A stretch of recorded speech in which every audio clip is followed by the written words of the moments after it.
Just a few short years after the movies learned to talk, Kong had to roar. If Cooper and Schoedsack wanted audiences to empathize with their 18-inch tall leading man, then the use of music and sound effects would be a vital component to the film's success.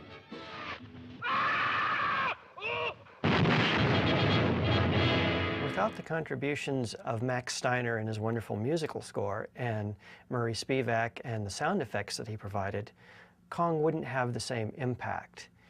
You wouldn't have the empathy that you have. The music underplays what he's doing on screen and gives it those larger-than-life proportions. The sound effects, too, add to his character. They give him more depth, and they give him voice. The sound becomes this glue that holds it all together and puts it in the world of the island and the jungle. And it seems very real. All the jungle sounds and all the noises and what we would now call sound design were, I think, all created for this picture. Because there wasn't in those days a big backlog of sound effects that you could go to. The process at times was low-tech. For the scenes when Kong pounds on his chest, Spivak tapped on his assistants. Every noise in these animated sequences was itself an illusion, specially constructed after filming was completed. The soundtrack, and I mean the sound effects and music and dialogue in King Kong, is truly groundbreaking. There really was no precedent for a sound job, a creative sound job in any film like Kong prior to that time. The filmmakers realized that they were going to do these very impressive new visual presentations to an audience, and they would try to sell it to the audience and make it credible by putting what sounded like real sound with it. And that was a really new idea at the time. But precious few in Hollywood knew how to do it. Born in New York City in 1903, Spivak was a child of radio, and sound was his instrument. Spivak was a drummer and a musician, and he recorded music, and he knew he could read musical notation, and he understood orchestration. And so I think that was a real benefit to having this sort of early sound designer have a real appreciation of music, because he could treat the sound effects like they were music. He would often record the musical scores. He would be the sound recordist, but he would also, like in King Kong, develop sounds and really was a sound effects artist. But the primitive studios of the early 1930s made it difficult to create even basic sounds or record the voices of actors. You've got nitrate optical film that you recorded the sound on, so it was negative. And then you made a print from that, so you didn't really hear it until the next day. And at the time Kong was made, it was a very, if you copied a sound from one track to another, just the mere fact that you copied it, it degraded the quality of the sound significantly. So he's experimenting not only with sound in general and the microphones, and of course re-recording the dubbing stage, where you take the dialogue track and the music track and the effects track and blend them all together. This was, this was new. In fact, King Kong demanded an evolutionary leap to creative sound design, which excited the former music coordinator who jumped into the project unasked. They had very little office space. They had only one building, and they put me in a garage that used to house Tom Mix's horse, and that was my first office. Spivak was a maverick because he was not brought on the Kong project initially to be a sound designer, but he migrated from that role on his own initiative and took on the task of recording and designing sounds for Kong. Imagine now, Murray Spivak is told, we've got this giant gorilla, we've got the Allosaurus, we've got all these beasts, we've got this, that, and the other thing, but there is no, well, what is he going to sound like? You can't use a lion track or a gorilla track, or it's got to have a roar, but not a recognizable roar. Spivak first experimented with the T-Rex battle sequence. He needed to create a convincing voice for Kong and a realistic hiss for the dinosaur. Limited by 1930s sound technology, Spivak brainstormed. How could he make sounds appear to emanate directly from the creatures? I conceived of one idea which helped me tremendously in all of these sounds for the animal noises. I went to the Selig Zoo at the time, which we had out here, and I got all the roars I needed. I then slowed those down to half speed, and I played the tiger growl backwards against the lion roar forward, and it gave me a sort of an uncanny roar. By re-recording and layering these sounds, or sweetening, Spivak revolutionized film audio. So you could begin to vary the pitch of a sound by running it faster or slower. And these were very high-tech ideas at the time. The love grunts for Faye, I actually did with my voice. I had a very large megaphone, and I just started and I went,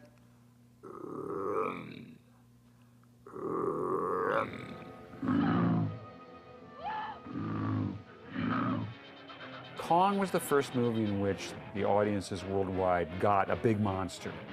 They heard and saw a big monster. And because it really worked well, it became part of film language. Spivak was the highest paid member of Kong's crew. He virtually pioneered all the techniques of modern sound design. The story of Kong is, you know, one of so many unsung heroes, really, and another character worthy of discussing is the composer Max Steiner. Kong would have one of the greatest cinematic scores ever composed, courtesy of Austrian-born Maximilian Raoul Walter Steiner. By the time he was 18, Steiner was conducting on stage in London. He came to the United States in 1914 and almost immediately became a prominent figure in Broadway musicals. He was brought to RKO in 1929, and the very next year was made the head of the music department and really revolutionized music in motion pictures. He was involved with over 100 films in that 4-year period at RKO. Cash-strapped RKO wanted to score Kong with pre-existing cues from its music library. The Kong budget was already spiraling out of control. The studio refused to pay for a new score by Steiner. That way they wouldn't have to spend any more money. Steiner appropriately said, there's no music to cover a film like this. We've never done anything like this before. So Merian Cooper came to the rescue. He knew what Max could do, and he said to Max, look, just do what you have to do. Make this picture work. And so Max set out to write an original score for Kong. He started in December of 1932 and worked over 8 weeks to create about 70+ minutes of music for the film. Max Steiner's music for King Kong is known as one of the greatest cinematic scores ever written. The beginnings of what you would call modern film composing really begins with King Kong. That there was a lot of film music that had been done, and obviously silent movies were never silent. They always had a musical accompaniment, and people had written music for film. Initially, the music for films were main title pieces and end title. But Steiner was really the first person to write a complex symphonic score that was tied so directly to the pictures of the film. I guess that's, you know, where his achievement in Kong is really notable in how themic and precisely he's writing his music to pictures. It's not simply a musical piece being played over the top of the images. He's weaving his music in and around the cuts of the film. He understood the arc of Kong's character. When we first see him, we're scared to death, and that's very clear in Max's music.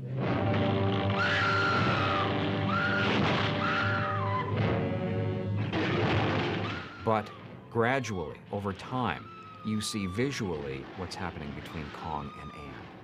And while Jack Driscoll and Denham are chasing him, on one side of the film, there's a relationship growing between Anne and Kong as the film unfolds. Steiner spotted that, he saw that, and he makes that understood musically. I look at Steiner as something of a sculptor as well as a musician, using specific themes for each character, leitmotifs as they are called, formed a shape and a characterization for King Kong that you could not have in the same way in the silent era. Kong has his own theme. It's 3 descending notes. Bum, bum, bum.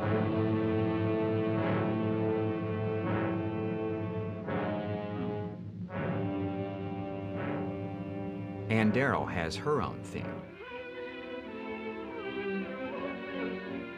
La, da, da, da, da, written in 3/4 time, most of the time, and developed and varied so that it can be a romantic mood, or later on can be somewhat agitated if she's in jeopardy or danger.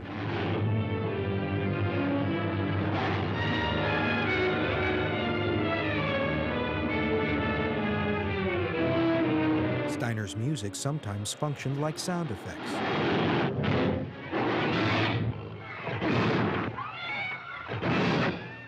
I mean, you know, none more so than the incredible moment when the native chief, played by Noble Johnson, walks forward and Steiner does some beats actually on his footsteps, you know, which no one was doing that sort of thing at that time, of attaching your music so precisely to the beat and the rhythm and the editing of the film.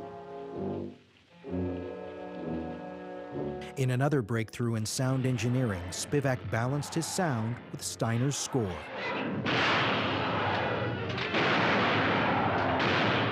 They had to be very selective in their dubbing of the film. How many sounds could you hear at once?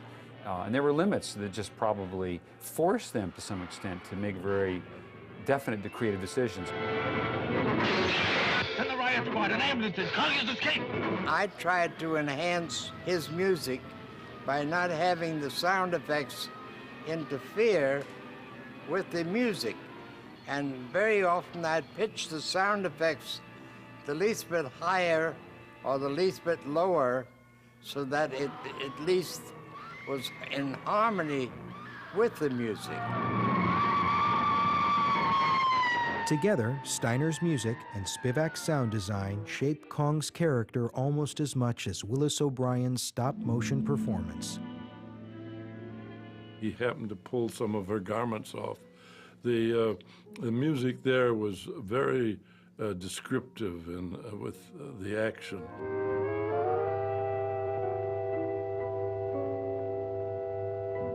And many times, some critics criticize that type of thing. In a picture like that, it's been called Mickey Mousing. But I don't agree with that. I think that emphasizes the movement.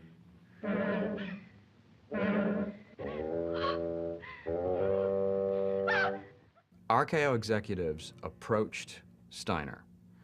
I think they were concerned about the picture. I think there was some feeling that this could easily be laughed off the theater screen. There is a lot of Mickey Mousing in King Kong, but you need to remember, I think, that it was felt at the time that audiences needed that helpful hand, that little push.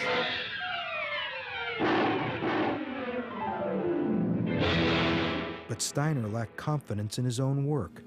In those days, we both drank scotch, and we'd have a couple of drinks, and by the time I got home, it was already about 9:30 in the evening, and everyone had gone home except the gate man, and I no sooner arrived at home, and my wife said, well, what goes on? With that, the telephone rang, and here's Steiner on the phone.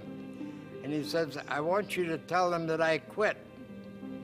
I said, well, what happened? He said, I know they don't like my music. And I said, well, who did you talk to? There was no one there. Who don't like your music? The gate man? Who have you talked to? I said, do you mind if I have my dinner, and I'll tell him the first thing in the morning. So that was almost a nightly occurrence. He established not only character, but he established that all-important factor of pacing.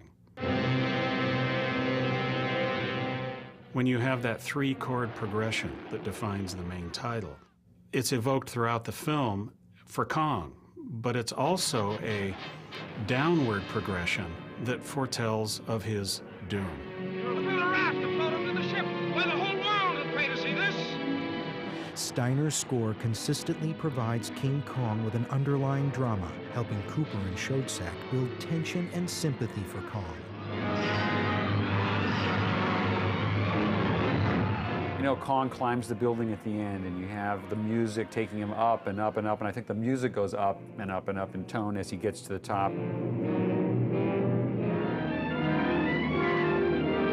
And then there's a moment where everything stops.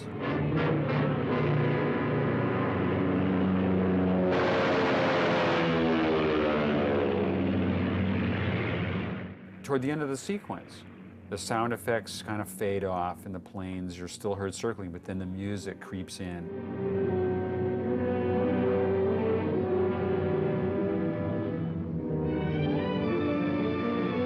It's Steiner's music that reminds us that, in fact, he has a heart, he has a soul. So that by the time those airplanes are attacking, while he's atop the building and he's shielding Anne, we hate those planes.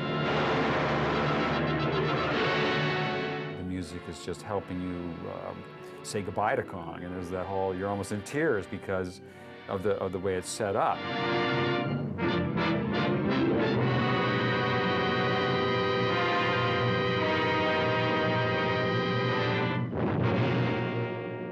We're devastated by the death of Kong because by that time we understand him, and it's Steiner's music that has moved us in that direction, so that by the time the end of the film comes, we've really felt something for this character that, amazingly, was just a special effect.